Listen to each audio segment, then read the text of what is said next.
Se seguem este canal já conhecem a minha opinião. Eu quero que este regime criminoso e corrupto, criado por liberais, socialistas e comunistas, desapareça, porque durante os 47 anos que estiveram no poder, a única coisa que fizeram foi empobrecer o povo português, aumentar impostos e enriquecer à custa do contribuinte português.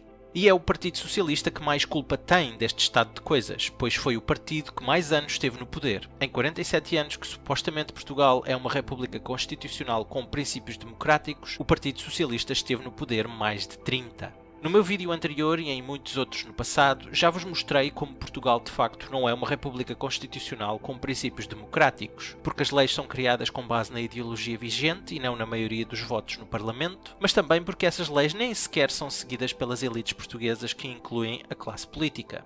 E hoje vou puxar pela vossa memória para vos mostrar a diferença entre aquilo que a elite política diz e aquilo que realmente faz.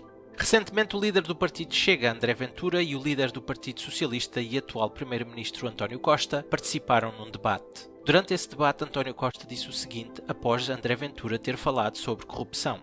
Perto do final do debate. Para mim não há filhos e enteados. Não há? E ninguém está acima da lei. Seja socialista ou não seja socialista. Qualquer socialista que viola a lei tem que ser responsabilizado e é uma vergonha para o Partido Socialista.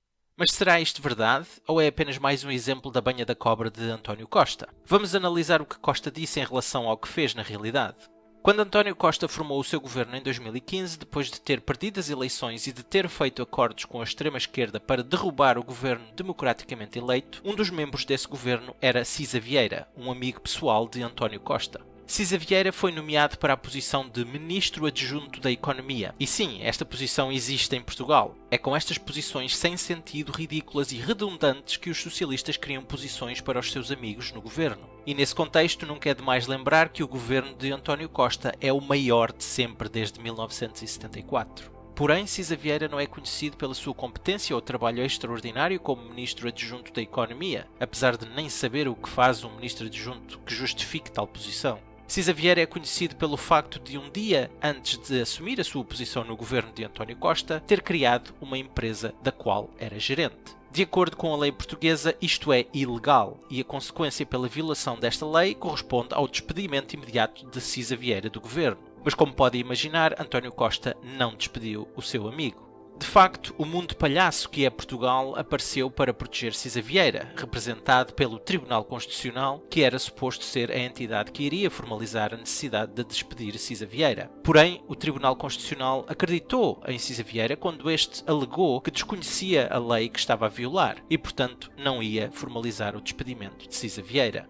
Ficam desde já avisados que em Portugal, se violarem uma qualquer lei, alegarem que desconhecem a lei que acabaram de violar e não forem amigos pessoais do primeiro-ministro socialista, irão sofrer todas e mais algumas consequências por terem violado tal lei. Ser amigo pessoal de António Costa foi fantástico para Cisa Vieira porque não só não foi despedido, como aliás foi promovido a Ministro da Economia um pouco mais tarde.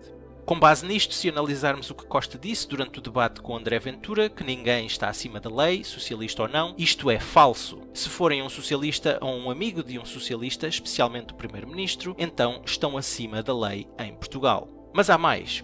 Há cerca de 2 anos atrás fiz um vídeo onde, de forma inequívoca, disse que Portugal era uma ditadura, porque tudo o que acontece numa ditadura estava a acontecer em Portugal, nomeadamente o facto das leis do país não serem cumpridas pelas elites e, em particular, pela classe política. A lei em questão era a lei das incompatibilidades, que impede que familiares de membros do governo façam negócios com o Estado português.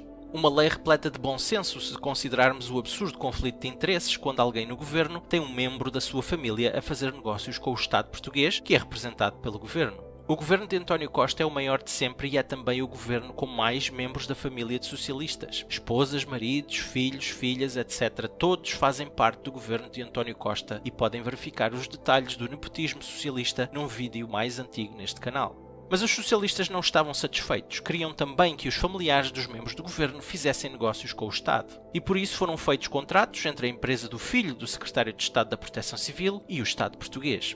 Porque o escrutínio e a transparência não existem em Portugal, especialmente quando o alvo é a esquerda, os socialistas não esperavam por qualquer problema pelo facto de estarem a violar mais uma lei do país. Mas neste caso, de facto, houve problemas e António Costa e alguns membros do seu governo fizeram comentários sobre a situação.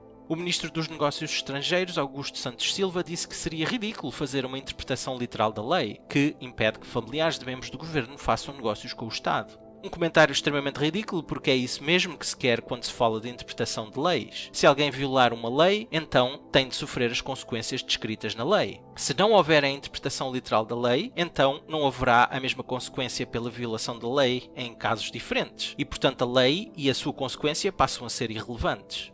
Mas é isso mesmo que os socialistas querem. Querem que as leis sejam interpretadas subjetivamente quando são aplicadas a eles, mas interpretadas literalmente quando aplicadas aos outros.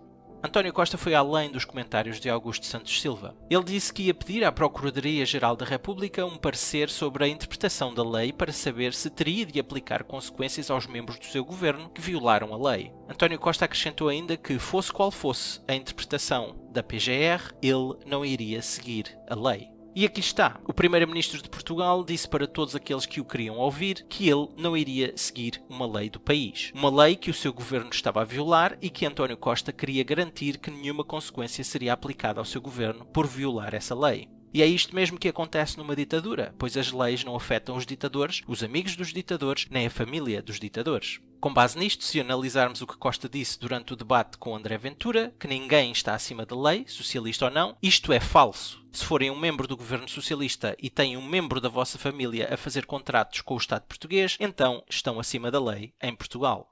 Quando o parecer da PGR foi publicado, essencialmente concordou que nenhuma consequência deveria ser aplicada aos membros do governo socialista por terem violado a lei. Mas tal parecer não foi surpreendente, pois nessa altura a PGR já era liderada pela Lucília Gago, que lá foi colocada pelos socialistas. Mas esta saga não acabou aqui, porque os socialistas simplesmente alteraram a lei para permitir que familiares dos membros do governo possam de facto fazer negócios com o Estado português. Mais uma prática típica de ditaduras, ou seja, a de mudar as leis para servir os interesses dos ditadores, para essencialmente beneficiar os ditadores. Mas há mais. Quando o socialista Paulo Pedroso foi preso no âmbito do processo Casa Pia, o maior caso de pedofilia em Portugal até hoje, que envolvia figuras públicas e políticas, António Costa foi apanhado em escutas telefónicas a tentar interferir com o processo judicial para impedir que Paulo Pedroso fosse preso. E só para vos lembrar do que aconteceu, Paulo Pedroso foi removido do processo Casa Pia, apesar de ser acusado pelas testemunhas do processo. E para ser claro, a mesma testemunha que acusou Carlos Cruz, um conhecido apresentador da TV portuguesa, também acusou Paulo Pedroso. Porém, quando esta testemunha acusou Carlos Cruz, foi considerado credível e Carlos Cruz foi de facto condenado. Mas quando acusou Paulo Pedroso, foi obrigado a calar-se porque Paulo Pedroso tinha sido removido do processo devido à pressão política do Partido Socialista. Com base nisto, se analisarmos o que Costa disse durante o debate com André Ventura, que ninguém está acima da lei, socialista ou não, isto é falso. Se forem um socialista e forem acusados de pedofilia, então estão acima da lei em Portugal. E para aqueles que se perguntam onde anda Paulo Pedroso, ainda está envolvido na política socialista. Foi marido da líder parlamentar do Partido Socialista, Ana Catarina Mendes, e foi também o coordenador da campanha de Ana Gomes para as presidenciais. Existem muitos mais exemplos dos socialistas acima da lei, e este vídeo seria infinito se eu falasse de todos eles. Mas julgo que estes exemplos que aqui identifiquei são suficientes para mostrar a escumalha mentirosa que António Costa é. Isto para não falar da escumalha criminosa que António Costa é, e para saberem do que falo, vejam o meu vídeo sobre as políticas de António Costa que causaram a morte a mais de 120 pessoas em 2017. Vamos fazer um favor a nós próprios e vamos remover este criminoso, mentiroso e corrupto de nome António Costa do governo e dar poder àqueles que de facto querem mudar Portugal deste estado miserável em que se encontra para algo melhor. Espero que tenham gostado e até à próxima.